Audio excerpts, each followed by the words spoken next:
हाँ बच्चों, हम जो है आरबीएससी का चैप्टर 3 की बात कर रहे थे। तो इसमें चैप्टर 3 में जो मैट्रिक्स है, तो मैट्रिक्स बोर्ड के साथ साथ जेई के हिसाब से भी बहुत इम्पोर्टेंट है। इसलिए इस चैप्टर को अच्छे से समझें, समझने का अच्छे से प्रयास करें। और वैसे भी आसान है ये चैप्टर। उसमें नेक्स्ट है परिवर्त आव्यूह। परिवर्त आव्यूह, या इसको बोलते हैं ट्रांसपोज ऑफ ए मैट्रिक्स। तो देखिए, जैसा कि नाम से ही पता चल रहा है, परिवर्त मतलब परिवर्तन होगा। जैसे मान लीजिए, ऐसे समझ लें, ए कोई आव्यूह है 1 2 3 4। तो इसका हमें परिवर्त आव्यूह लिखना है। तो परिवर्त को हम टी से, ट्रांसपोज के वाले टी से, या किसी बुक में डैश से भी डिनोट कर रखा है। तो परिवर्त मतलब किसी चीज को तो परिवर्त करना है, यानी बदलना है। तो बदलना क्या है कि जो ये रो है, पंक्ति है, पंक्ति को स्तंभ बना दो। जैसे ये पंक्ति है तो इसको स्तंभ बनाओ 1 और 2। ये पंक्ति है, इसको भी स्तंभ बना दो। ये हो गया। तो क्या हुआ, पंक्ति का स्तंभ में और स्तंभ का पंक्ति में परिवर्तन हो गया। परिवर्त आव्यूह का मतलब है वह आव्यूह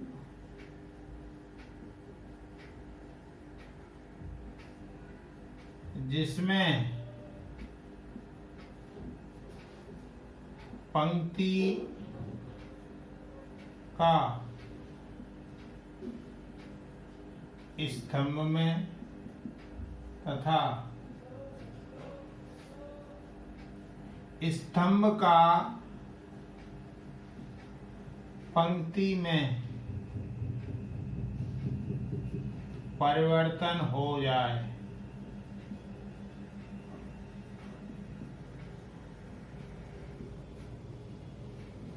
इसे ए ट्रांसपोज या ए डैश से निरूपित करते हैं। जैसे मान लो कोई एक मैट्रिक्स दिया है, मैट्रिक्स का साइन बना दिया, इसमें ए आई जे लिख दिया। मतलब ए आई जे मतलब ए 11 है, ए 12 है, इस तरीके से। और उसका क्रम मान लो m into n है। तो यदि उसको ट्रांसपोज करोगे तो उसके क्रम में बदलाव आ जाएगा। क्या आएगा, n into m क्रम का हो जाएगा। क्रम तो बदलेगा ही बदलेगा। और अवयवों का क्या होगा, अवयव भी देख लें जरा। इसको छोड़ दीजिए अभी, केवल आप ऐसे समझें कि कोई भी मैट्रिक्स है, उसका क्रम है m into n। तो उसका परिवर्त आव्यूह निकालोगे तो उसका क्रम n into m हो जाएगा। उदाहरण से समझें जरा। और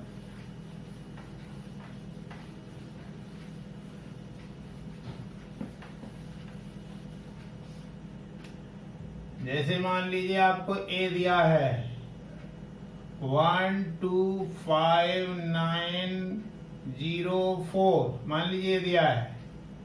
तो इसका परिवर्त आव्यूह निकालना है। हमें ए टी कहें या ए डैश लगा दें, तो कुछ नहीं करना है। ये रो है, ये पंक्ति है, इनको स्तंभ बनाओ 1 2, ऐसे इसको बना लो 5 9, फिर इसको बना लो 0 4। अब देखो जरा, यहाँ क्या क्रम था, 1 2 3, 3 गुणा 2 का क्रम था। अब क्रम क्या हो गया, 2 गुणा 3 का हो गया। और देखें जरा, मान लो बी दिया हुआ है 1 2 5 9 और 0 1 3 7।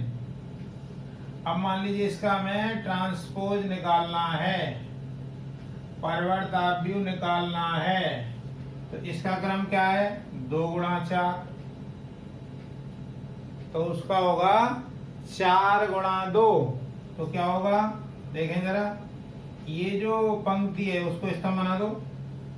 1 2 5 9 और इसको दूसरी वाले बना दो 0 1 3 7। ये हो गया। तो परिवर्ताव्यूह में कुछ नहीं करना होता है, जो पंक्तियां हैं उनको स्तंभ बना दो और स्तंभ में उनको पंक्तियां बना दो। बिल्कुल सिंपल है। इसको टी भी लिख देते हैं और डैश भी लगा देते हैं। अब जरा आगे चलें।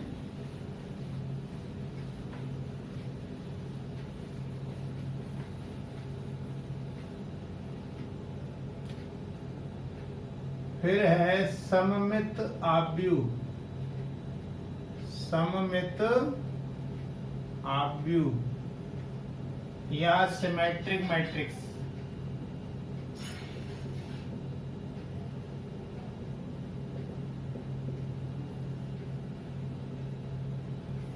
यदि कोई एक मैट्रिक्स है, उसका परिवर्ताव्यूह करें और वापस वही आ जाए। यदि किसी मैट्रिक्स या आव्यूह का परिवर्ताव्यूह निकालें और वापस वही आ जाए, तो उसे सममित आव्यूह कहते हैं। समझो जरा कैसे। मान लो ए है हमारा, ये 3 2 2 4 ये है मान लीजिए। तो इसका परिवर्ताव्यूह निकालें तो क्या आएगा? 3 2 2 4। देखिए जरा, अब इसका जो परिवर्ताव्यूह निकाला है वो वही आया। ए टी बराबर यही चीज, इसको ए लिख दिया। अतः यह सममित आव्यूह है। और देखें जरा, एक और उदाहरण देखें इसका।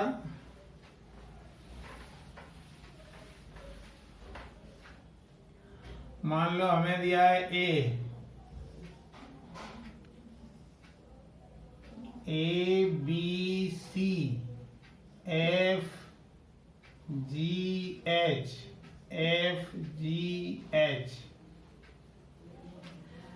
अब इसका परिवर्ताव्यूह निकालें। तो परिवर्ताव्यूह निकालेंगे तो क्या आएगा? A transpose.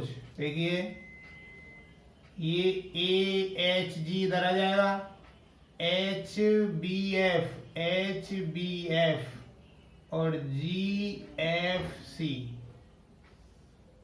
आपने देखा, इसको परिवर्तित कर दिया तब भी वही रहा, क्योंकि ए ट्रांसपोज बराबर ए है। यही तो ए है। अतः यह एक सममित आव्यूह है। अब जरा आगे चलते हैं। इससे अगला है विषम सममित आव्यूह। विषम सममित आव्यूह skew symmetric matrix. Skew symmetric matrix. तो विषम सममित आव्यूह क्या होता है? यदि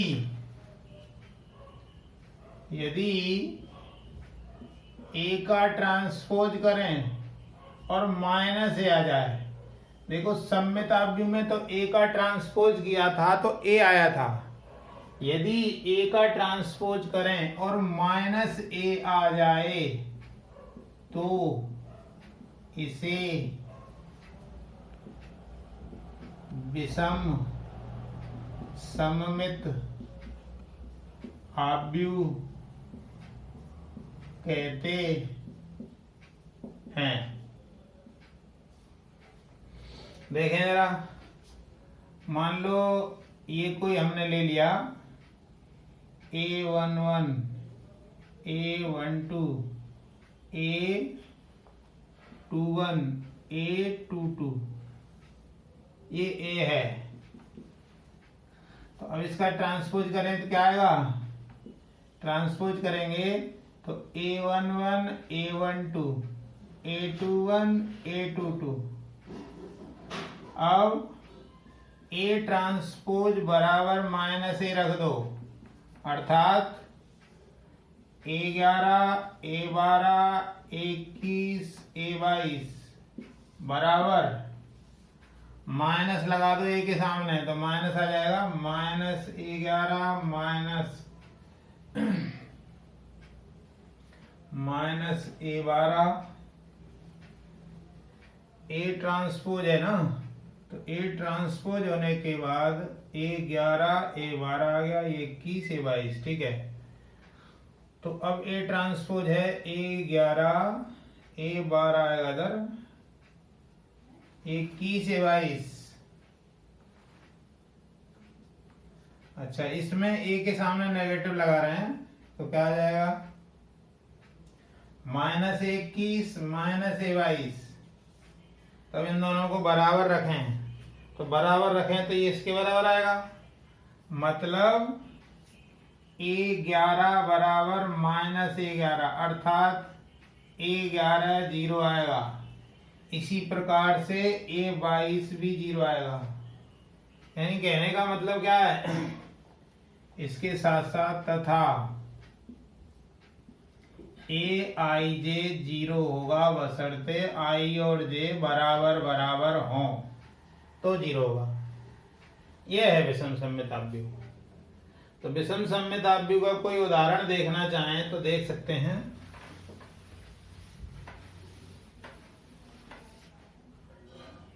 ऐसे मान लो ये है, तो ये तो हमें पता चल गया कि मुख्य विकर्ण के अवयव विषम सममित आव्यूह में मुख्य विकर्ण के अवयव शून्य होंगे।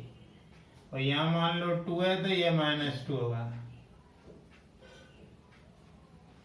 देखें जरा, ये विषम सममित है कि नहीं? इसका ट्रांसपोज करो तो क्या आएगा? 0 2 -2 0। इसमें से माइनस कॉमन ले लो, माइनस कॉमन ले तो क्या आएगा? 0 -2 2 0। तो ये हो गया A ट्रांसपोज बराबर -A। अतः विषम सममित आव्यूह है।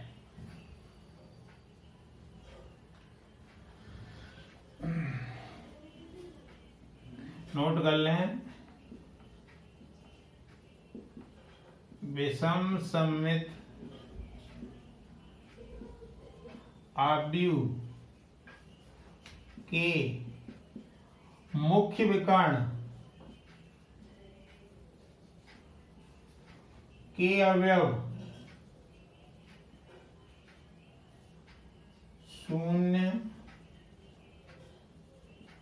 होते हैं। मान लो 3/3 का कोई लेना है हमें। मान लो बी लिया, ये 0 0 0, ये 1 2 3, -1 -2 -3, ये हो गया बी। अब इसका ट्रांसपोज करो जरा, इसका ट्रांसपोज करोगे तो क्या आएगा? 0 1 2 -1 0 3 -2 -3 0। ये आ गया ट्रांसपोज। तो अब इसमें यदि माइनस कॉमन ले लें तो माइनस कॉमन लें तो आ जाएगा 0 1 2 -1 0 3 -2 -3 0, वही आ गया वापस। तो बी ट्रांसपोज बराबर माइनस बी आ गया। अतः यह विषम सममित आव्यूह है। और जरा देखें,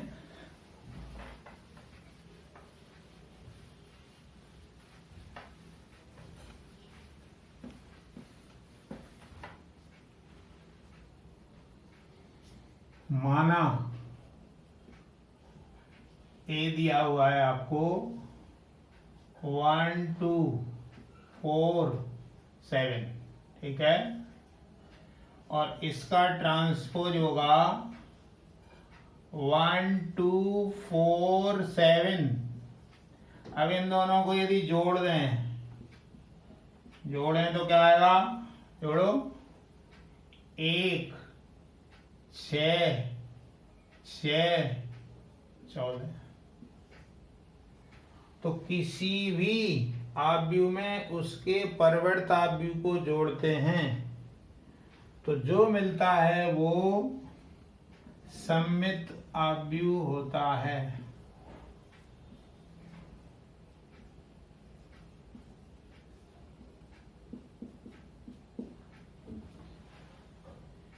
ये सममित है कि नहीं, देख लीजिए।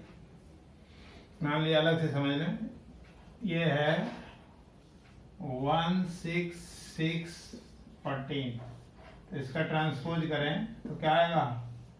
1 6 6 14, तो यही बराबर बी क्या आ गया। तो किसी का ट्रांसपोज उसी के इक्वल आ जाए तो वो सममित आव्यूह होता है। इसी तरीके से ए में से ए ट्रांसपोज माइनस कर दें, ए में से ट्रांसपोज माइनस करो तो ये 0 आ गया, ये -2 आ गया, ये 2 आ गया, ये 0 आ गया। देखो, मुख्य विकर्ण के अवयव दोनों 0 हैं और ये दोनों अपोजिट साइन के हैं, जो कि विषम सममित आव्यूह है।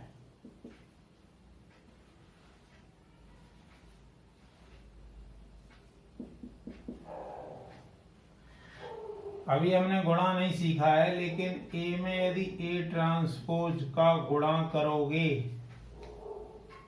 ए में ए ट्रांसपोज का गुणा करोगे तो सममित आव्यूह ही मिलेगा।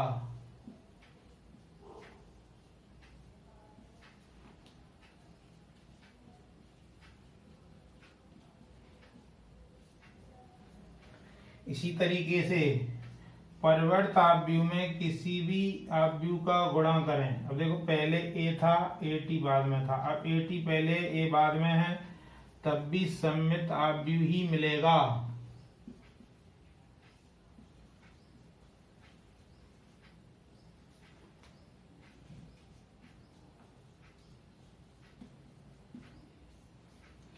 तो इम्पोर्टेंट पॉइंट क्या हुए? ये हो गए, ये हो गया, ये हो गया और ये हो गया।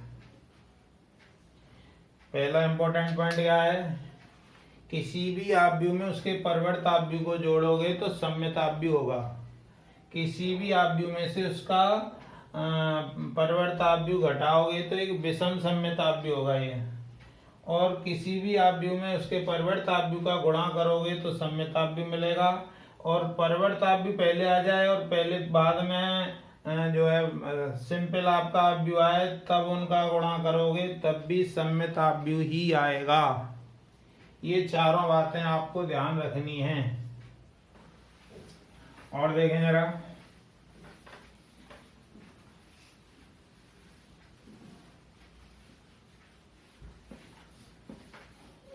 परिवर्त आव्यूह के कुछ गुण धर्म हैं।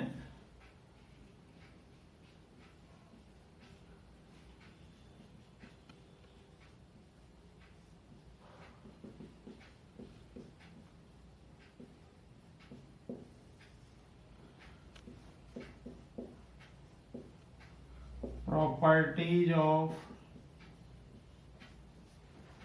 Transpose of A matrix.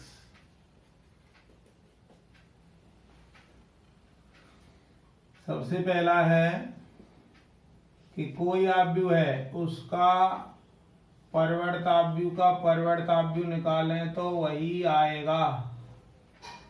आप देख सकते हैं इसको, ए मान लो 1 2 3 4, तो इसका परिवर्ताव्यूह निकालें तो क्या आएगा 1 2 3 4। फिर से इसका परिवर्ताव्यूह निकाल दें तो 1 3 2 4, मतलब ए ही आ गया। मतलब किसी भी आव्यूह का परिवर्ताव्यूह निकाला, तो परिवर्त करेंगे तो स्तंभ पंक्ति बन जाएंगे, पंक्ति स्तंभ बन जाएंगे, फिर दोबारा कर दिया तो वापस हो जाएगा। तो ये पहला गुण है।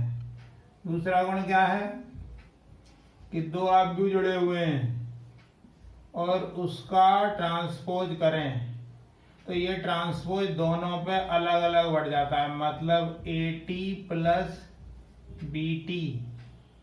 थर्ड देखो जरा, दोनों में मान लो गुणा हो रहा है, सॉरी माइनस हो रहा है, तो A transpose minus B transpose, मतलब प्लस है तो प्लस, माइनस है तो माइनस। चौथा देखें, यदि KA है उसका ट्रांसपोज करें तो इस K पे नहीं आएगा ट्रांसपोज का फर्क, क्योंकि K एक सदिश राशि है।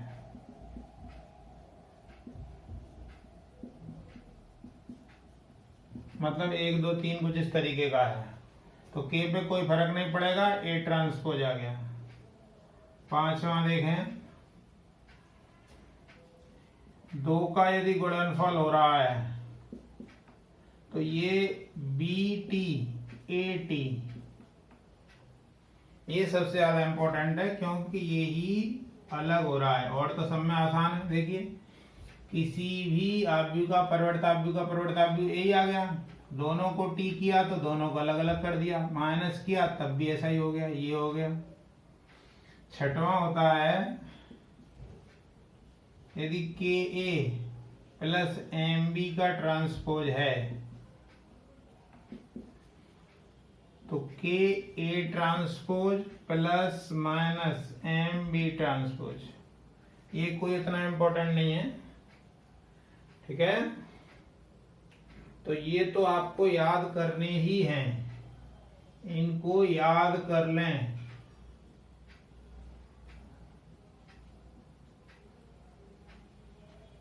बिल्कुल आसान है।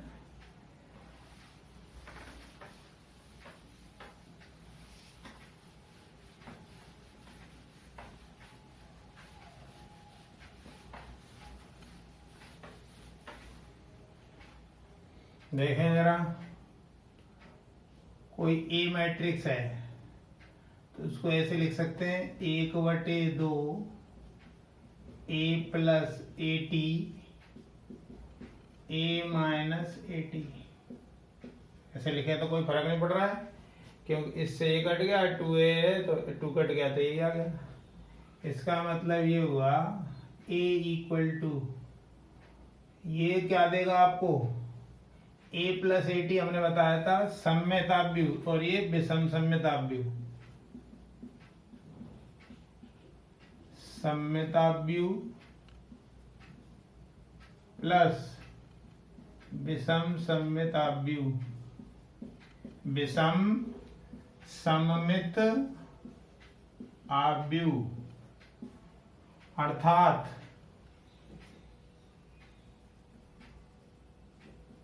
किसी भी आव्यूह को सममित तथा विषम सममित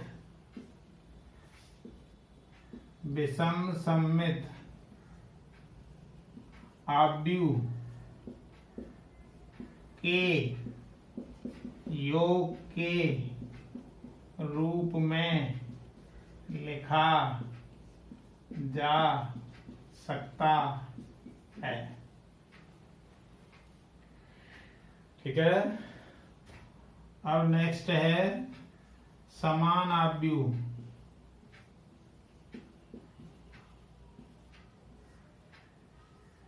या इक्वल मैट्रिक्स। समान आव्यूह क्या होते हैं? यदि दो आव्यूहों के बीच में समान का या इक्वल का चिन्ह लगा है तो उनके जो मुख्य स्थान है वो अवयव समान होंगे। ऐसे समझें जरा, जैसे मान लीजिए यह है A11 A12 A21 A22, उधर है मान लीजिए B11 B12 B21 B22। यदि समान आव्यूह हैं, यदि ये दोनों समान आव्यूह हैं, ऐसे तो समान बताने की जरूरत नहीं, इक्वल लगाए तो वो समान ही हो गए, तो क्या होगा? ये पहला अवयव इसके बराबर होगा, मतलब A11 बराबर B11, A12 बराबर B12, A21 बराबर B21, A22 बराबर B22। ये तो 2x2 का है, 3x3 का होता तब भी ऐसा ही होता। मान लीजिए ऐसे दिया है, इधर x है इधर y है, 2 5 बराबर 4 9 ZW, मान लीजिए ऐसे हैं, तो तुलना करेंगे तो ये अवयव इसके बराबर होगा, तो मतलब x बराबर 4 आएगा, y बराबर 9 आएगा, z बराबर 2 आएगा, w बराबर 5 आएगा। क्योंकि समान है तो तुलना कर दी हमने। तुलना करने पर आया ये, मान लो 3x3 का हो, 3x3 का दिया है, मान लीजिए आपको दिया है ABC 0 0 0 0 0 0 बराबर 1 2 1 2 3 0 0 0 0 0 0। यहाँ से यदि हम तुलना करें तो A बराबर 1 के आएगा, क्योंकि ये अवयव इसके बराबर है, ये इसके बराबर है, B बराबर 2 और C बराबर 3। इस तरीके से आप आव्यूह की तुलना कर सकते हैं। यदि समान आव्यूह है तो समान अवयव ले करके आप कर सकते हैं। देखें जरा,